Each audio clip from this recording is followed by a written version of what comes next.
नमस्कार मित्रों, एक बार फिर स्वागत है आप सभी का आपके अपने चैनल में। नए वीडियोज की जानकारी सबसे पहले प्राप्त करने के लिए चैनल को सब्सक्राइब कर बेल आइकन दबाएं। यदि आपको वीडियो पसंद आए तो वीडियो को लाइक करें। यदि वीडियो नापसंद हो, वीडियो में कोई बुराई नज़र आए तो वीडियो को डिसलाइक कर कमेंट में हमको बुराई बताने की कृपा करें। और यदि वीडियो से किसी का कोई लाभ होने की संभावना नज़र आए तो वीडियो को अधिक से अधिक शेयर करें। तो चलिए शुरू करते हैं आज की चर्चा। स्वयं को न जानने से क्या क्या हानियां होती हैं, इसकी चर्चा तो हम अपने पिछले वीडियो में कर ही चुके हैं।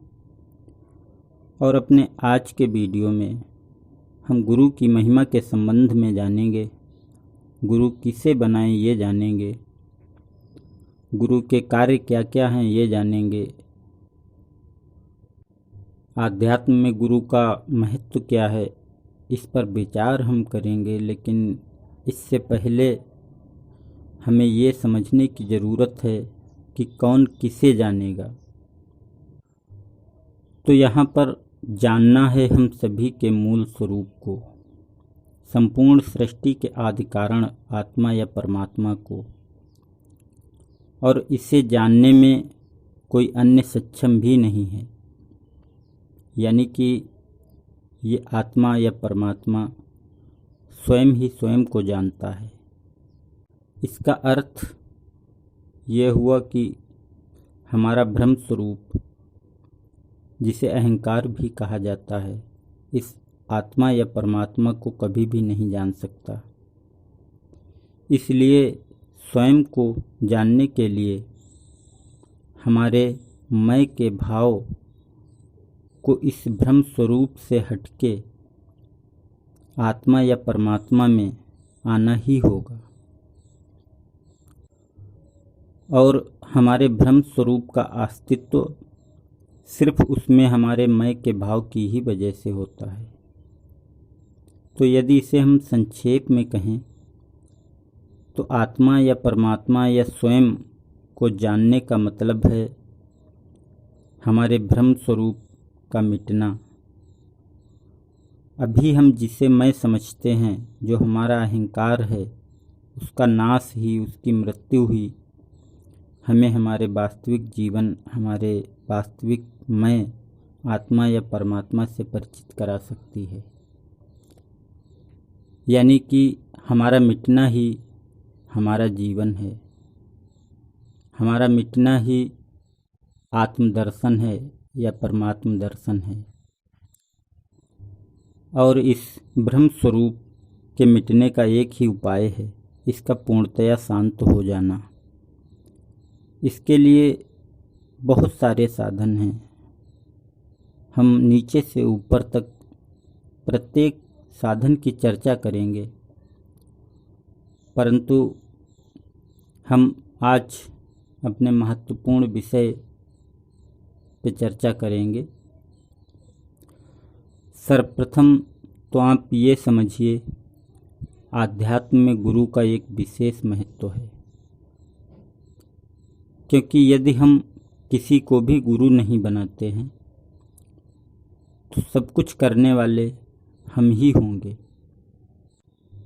और जो करने वाला है, जो कर रहा है, उसके पूर्णतया शांत होने की कोई संभावना नहीं है। और हमारा ब्रह्म स्वरूप पूर्ण शांत हुए बगैर मिटेगा नहीं। और इस ब्रह्म स्वरूप के रहते हुए हम स्वयं को कभी नहीं जान सकते। और यहीं दूसरी तरफ यदि हम ये मानते हैं कि सभी कुछ करने वाला गुरु ही है, तो हमारा यानी कि हमारे ब्रह्म स्वरूप का मिटना आसान हो जाता है। क्योंकि तब हम करता नहीं रहते, तब हम करने वाले नहीं रहते। इसलिए शांत होना आसान हो जाता है। और गुरु न बनाने पर जिस भ्रम स्वरूप या अहंकार को मिटना है वही और प्रबल हो जाता है और मजबूत हो जाता है। इसलिए आप ये मानकर चलिए कि गुरु बनाना परम आवश्यक है। परंतु अब प्रश्न ये उठता है कि गुरु किसे बनाएं?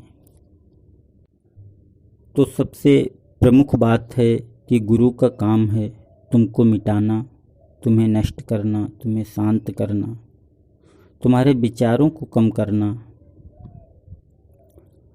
तो ऐसे में यदि कोई गुरु सांसारिक सुख सुविधाएं बांटता है तो उसको दूर से ही नमस्कार कर लो।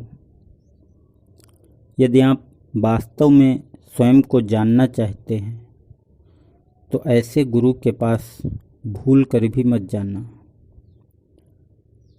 क्योंकि तुम्हारी सांसारिक इच्छाओं की पूर्ति तुम्हारी इच्छाओं को और बढ़ाएगी,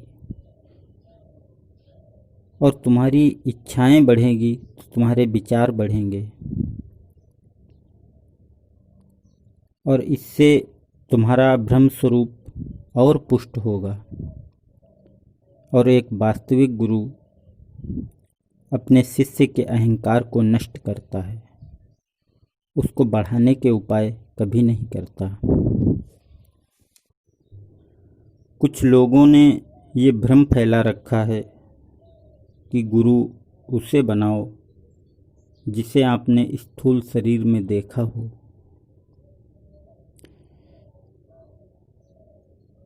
तो आप इस भ्रम में न पड़े।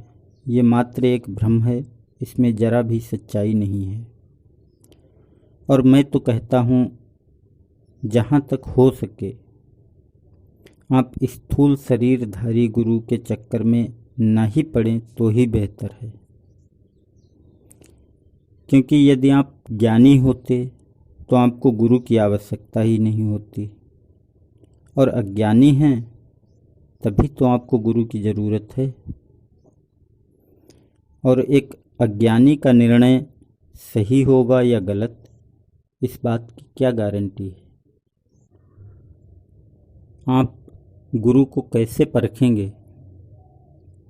यदि वो वास्तविक गुरु है तो वो आपसे अधिक ज्ञानी है, और स्वयं से अधिक ज्ञानी व्यक्ति को कम ज्ञानी व्यक्ति कैसे परख सकता है?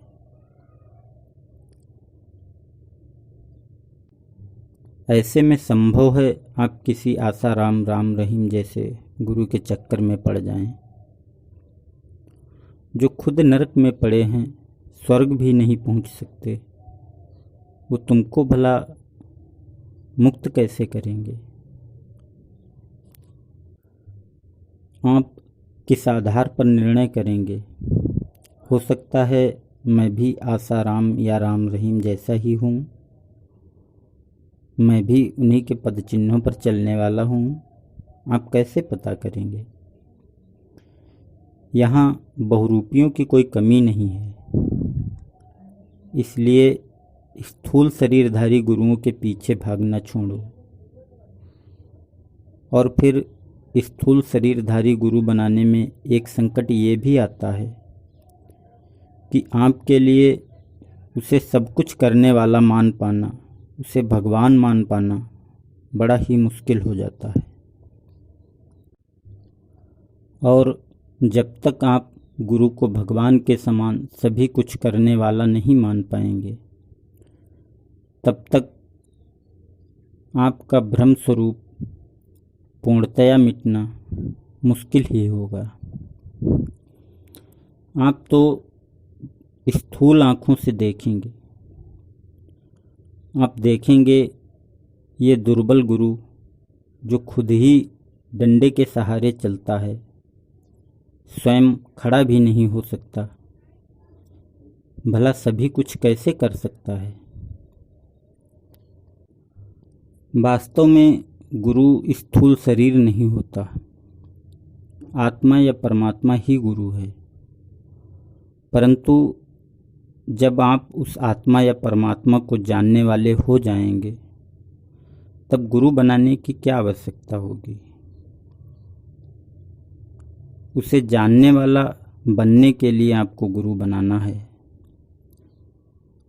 तो आप किसी ऐसे को गुरु बनाएं जो वर्तमान में स्थूल शरीरधारी न हो। परंतु शर्त यही है कि आपको जरा भी शक न हो कि वो नहीं है या उसकी सामर्थ्य परमात्मा से कुछ कम है, जिसे आप परमात्मा का ही स्वरूप मान सकें। जिससे ज़्यादा सामर्थ्यवान आपको इस संसार में दूसरा कोई नज़र ना आए, आप उसे गुरु बना लीजिए। फिलहाल मैंने तो श्री कृष्ण जी को ही गुरु माना था, क्योंकि उनमें मुझे परमात्मा की झलक दिखती थी। वो मुझे परमात्मा का ही अवतार नज़र आते थे। अन्य सभी जो भी अवतार कहे जाते हैं या जो त्रिदेव कहे जाते हैं, उन सभी से मुझे श्री कृष्ण की सामर्थ्य ज़्यादा प्रतीत होती थी। और जैसे एक माता अपने पुत्र का पूरा ख्याल रखती है, उसी तरह से हंसते खेलते मुझे वहाँ से लाकर यहाँ खड़ा कर दिया, जहाँ परमात्मा, मैं और गुरु तीनों एक ही नज़र आते हैं। और मैंने उनसे मांगा भी यही था कि आज मैं आपसे ये मांगता हूँ कि आज के बाद मैं कुछ भी कहूँ, कुछ भी मांगूँ, परंतु आप मेरी एक न सुनना, आप वही करना जो आपकी मर्जी हो। आप भी कोई ऐसा गुरु चुनना जिसको आप सभी कुछ करने वाला मान सको, और फिर अपने जीवन की डोर उनके हाथों में सौंप देना। फिर आपको जो भी मांगना हो उन्हीं से मांगना, जो भी शिकायत हो उन्हीं से करना, रोना तो उनके आगे, लड़ना तो उन्हीं से, प्यार करना तो उनसे, नफरत करना तो उनसे, जयकार करना तो उनकी करना, गालियाँ देना हो तो उनको गालियाँ भी दे लेना, परंतु कभी उन्हें छोड़कर किसी और को रहनुमा मत मानना। जो दर्जा उनको दिया है वो दर्जा किसी और को मत देना। तुम्हारे सभी भाव उन्हीं के लिए हों तो तुम्हारी गालियाँ भी उनको प्रिय लगेंगी। जैसे एक छोटे तोतले बच्चे के मुंह से गाली सुनकर भी माता पिता को प्रसन्नता ही होती है, क्योंकि वो जानते हैं कि वो अभी अज्ञानी है। ऐसे ही आपका गुरु भी जानता है कि आप अज्ञानी हो।